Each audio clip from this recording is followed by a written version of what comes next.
Hello guys, welcome to legal notebook. आज हम करने वाले हैं एविक्शन फॉर टेनेंट का ड्राफ्ट। बढ़ते हैं आगे।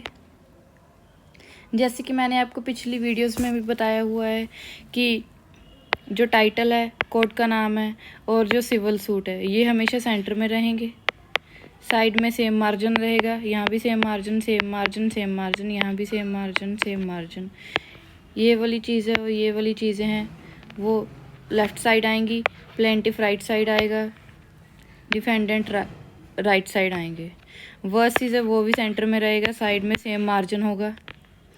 सबसे पहले टाइटल आएगा, टाइटल के बाद कोर्ट का नाम आएगा। टाइटल होगा, जो टाइटल है हमारा petition for eviction of tenant है, कहाँ पे होगा? In the court of district जज। ठीक है, यहाँ पे डिस्ट्रिक्ट का नाम आ जाएगा। उसके बाद फरीदाबाद कोर्ट कॉम्प्लेक्स हरियाणा, ये भी बोल्ड लेटर्स में आएंगे। ये भी बोल्ड होगा, ये भी बोल्ड होगा, ये भी बोल्ड होगा। प्लेंटिफ भी बोल्ड होगा, डिफेंडेंट भी बोल्ड होगा, इंडा मैटर भी बोल्ड होगा। ये लेफ्ट साइड पर आएगा। उसके बाद पार्टी का नाम आएगा। आप यहाँ पे किसी भी पार्टी का नाम लिख सकते हो। एक लाइन का मार्जिन छोड़कर प्लेंटिफ आएगा, फिर एक लाइन का मार्जिन छोड़कर वर्सेस आएगा। मैं दिखा देती हूँ। एक लाइन का मार्जिन छोड़ दिया, यहाँ पे आ गया प्लेंटिफ। एक लाइन का मार्जिन छोड़ दिया, यहाँ पे आ गया वर्सेस। फिर एक लाइन का मार्जिन छोड़कर पार्टीज आ गई, पार्टीज टू सूट। दो पार्टीज हैं इसमें, पहले डिफेंडेंट का नाम, दूसरे डिफेंडेंट का नाम। उसके बाद राइट साइड पर एक लाइन का मार्जिन छोड़कर डिफेंडेंट, फिर एक लाइन का मार्जिन छोड़कर बोल्ड लेटर्स में टाइटल फिर से रिपीट होगा, suit for eviction of a tenant.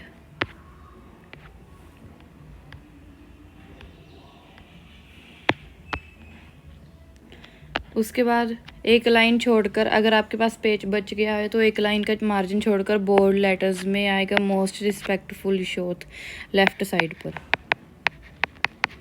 उसके बाद हमारे पॉइंट्स चार्ट हो गए। इसमें भी यहाँ पे सेम मार्जिन होगा दोनों साइड पर। ये लाइंस लगी हुई हैं, आपने देख ही ली होंगी।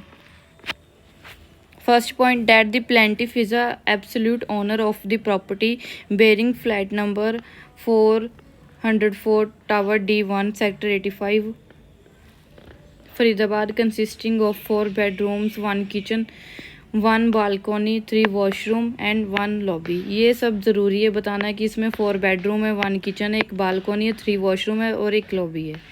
ठीक है, सेक्टर 85 में, टावर D1 में, फ्लैट नंबर इतना है।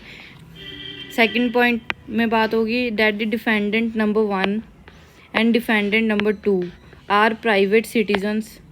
The defendant number 1 is husband of defendant number 2। जो डिफेंडेंट नंबर 1 है वो डिफेंडेंट नंबर 2 का हस्बैंड है।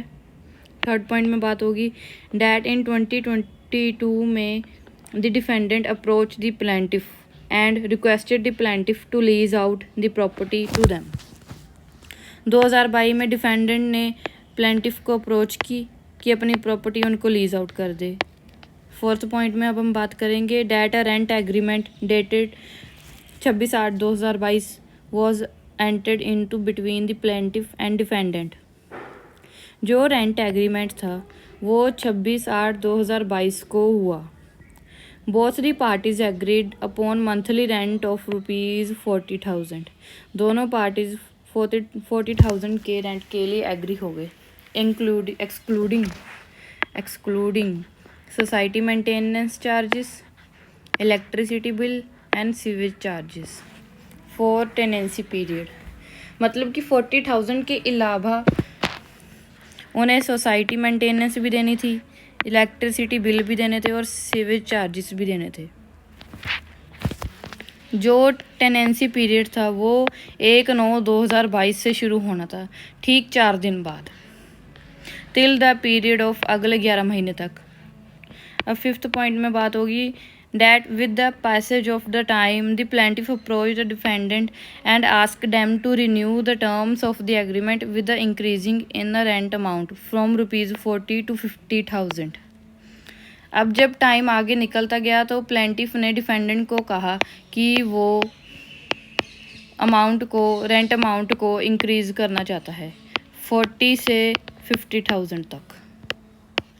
अब आप ये बताना नीचे कमेंट्स में कि ये वैलिड था या नहीं।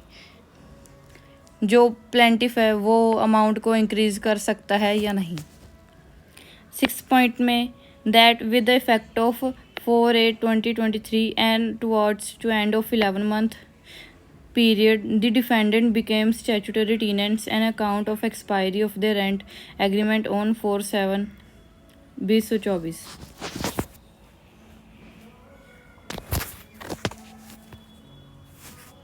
ठीक है, उनका अब फिर से एग्रीमेंट हो गया, एक नए सिरे से एग्रीमेंट हो गया उनका अगले साल का, उन्होंने फिर से एग्रीमेंट ले लिया।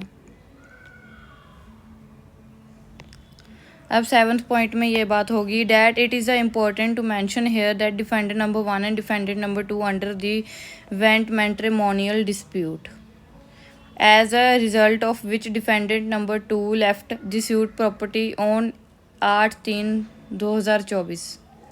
अब जो डिफेंडेंट नंबर 1 था और डिफेंडेंट नंबर 2 थी, उनमें आपस में घरेलू क्लेश हो गया और डिफेंडेंट नंबर 2 जो उसकी वाइफ थी वो घर छोड़कर चलेगी।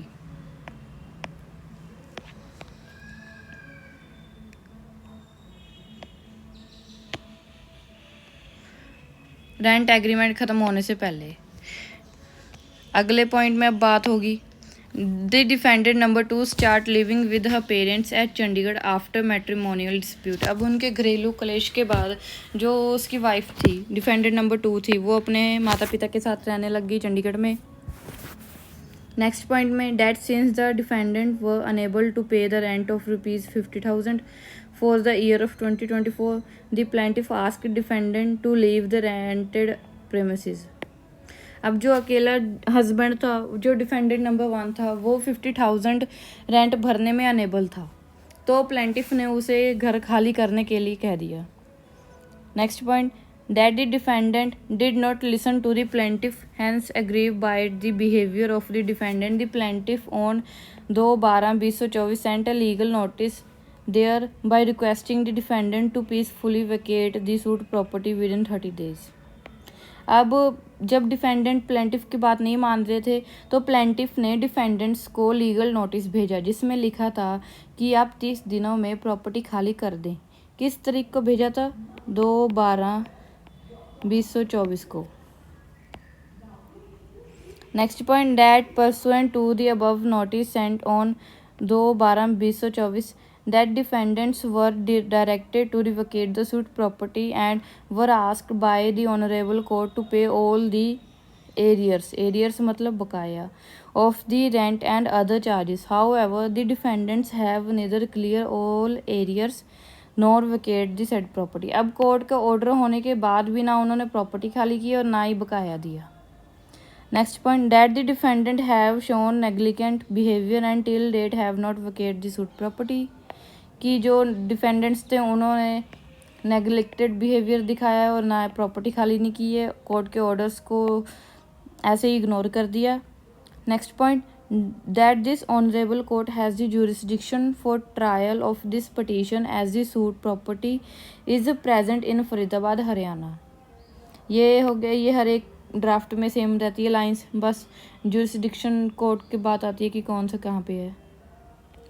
Next point that the cause of action arose in a favor of a plaintiff when the legal notice was sent on 2/12/2024 by the plaintiff to the defendant। Fifth next point that the person suit is within the period of the limitation present suit। ये line भी हर एक draft में same होती है। इस point में बोला गया है कि जो एक्शन है वो प्लेंटिफ के फेवर में अरोज हुआ है, जब उसने उनको नोटिस भेजा उन्होंने ध्यान नहीं दिया। प्रेयर पे आते हैं। प्रेयर हमेशा लेफ्ट साइड में आएगी। इट इज़, ये लाइन भी सेम होगी हर एक ड्राफ्ट में। It is therefore most respectfully prayed that the honourable court may be pleased to pass an order directing the defendant to vacate the suit property and hand over the possession of suit property in peaceful manner. इसमें simple सी बात की है कि property vacate करें and possession owner को दें। ये लाइनें भी हमेशा हर एक प्रेयर में सेम रहती हैं। ये सब सेम रहता है, सब कुछ सेम रहता है, ये सारा सेम रहता है, बस ये वाला पॉइंट डिफरेंट होता है। ये आपको देखना होता है कि प्लेंट में क्या मांग की जा रही है। Next point B point Pass an order directing the defendant to clear all the areas of the rent and other dues. C point, pass any other relief in this honorable court may deem fit and proper in the interest of justice. Arrears की बात की गई है कि arrears को clear किया जाए, और अगर कोई और ऑर्डर लग रहा है कोर्ट को कि जायज़ है तो वो उसके नाम किया जाए, उसके हक में दिया जाए ऑर्डर। ठीक है, लेफ़्ट साइड में प्लेस आएगा। ठीक है, यहाँ पे डेट आएगी, एक लाइन का मार्जिन छोड़कर प्लेंटिफ आएगा बोल्ड लेटर्स में, थ्रो एडवोकेट आएगा रनिंग में राइट साइड पर। फिर एक लाइन का मार्जिन छोड़कर आएगी वेरिफिकेशन लेफ़्ट साइड में बोल्ड लेटर्स में। वेरिफिकेशन भी हमेशा सेम रहती है, हर एक ड्राफ्ट में वेरिफिकेशन सेम होगी। Verified at Faridabad on the date of dash that the contents of para 1 to 15 are true to my knowledge and information believe to be true. एक लाइन का मार्जिन छोड़कर राइट साइड पर plaintiff आएगा bold letters में। वैसे तो आप next page से ही शुरू करेंगे ड्राफ्ट को। ठीक है, ये आएगा बोल्ड लेटर्स में। एक लाइन का मार्जिन छोड़कर टाइटल रिपीट होगा। एक लाइन का मार्जिन छोड़कर सेम कोर्ट की बात होगी, कौन से कोर्ट में अपील फाइल होगी, सेम मार्जिन दोनों साइड आएगा। एक लाइन का मार्जिन छोड़कर civil suit number of dash of year की बात होगी। एक लाइन का मार्जिन छोड़कर फिर पार्टीज का नाम होगा left side in the matter of. एक लाइन का मार्जिन छोड़कर राइट साइड आएगा प्लेंटिफ बोल्ड में। एक लाइन का मार्जिन छोड़कर वर्सेस आएगा सेंटर में। एक लाइन का मार्जिन छोड़कर लेफ़्ट साइड आएंगे parties to suit.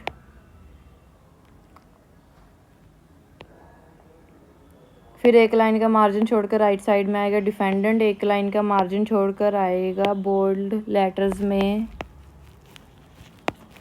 Affidavit of Shri Rajesh Gupta, जिन्होंने केस फाइल किया है, son of Shri Satish Gupta, residence of house number 74D sector 11 Faridabad.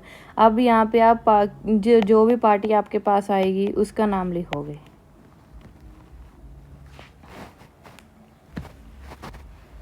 I, Shri Rajesh Gupta, deponent herein above, do hereby solemnly affirm and state here under that। ये सारे point जो हैं, ये सारे point हर एक एफिडेविट में सेम होंगे। वेरिफिकेशन भी इसकी सेम होगी, एफिडेविट सेम ही रहता है हमेशा। आई hereby say that I am Rajesh Gupta, son of Shri Satish Gupta, residence of, ये सारा सेम आएगा। I am aware of the facts and circumstances of the present suit held upon the records of the petitioner. I am duly competent to file the present suit and affidavit। इसमें इस point में ये बोला गया है कि मुझे ये फैक्ट्स जो हैं एंड सर्कमस्टांसिस जो इस प्लेन में बताए गए हैं वो मैं उन सब से अवेयर हूँ एंड मैं ड्यूली सारा फुली कॉम्पिटेंट हूँ एफिडेविट को और सूट को फाइल करने के लिए। सेकंड पॉइंट आएगा, I say that accompanying petition has been drafted and filed by my counsel upon my instructions and contents of the same are true and correct. जो draft किया गया है प्लान, जो पिटीशन है वो ड्राफ्ट की गई है, वो क्लाइंट के इंस्ट्रक्शंस पर ही काउंसिल ने ड्राफ्ट की है एंड वो बिल्कुल सही एंड करेक्ट है। Third point, I say that the document filed along with the petition and true copies of the original. एक लाइन का मार्जिन छोड़कर राइट साइड पर डेपोनेंट आएगा। एक लाइन का मार्जिन छोड़कर लेफ्ट साइड पर वेरिफिकेशन आएगा बोल्ड लेटर्स में। वेरिफिकेशन भी सेम रहेगी, I do hereby verify this, यहाँ पे डेट जगह का नाम Faridabad at the above name petitioner state solemnly affirm that the contents of the affidavit are true and correct to my knowledge and nothing material has been concealed thereof। एक line का margin छोड़कर deponent आएगा यहाँ पे, बस ख़त्म।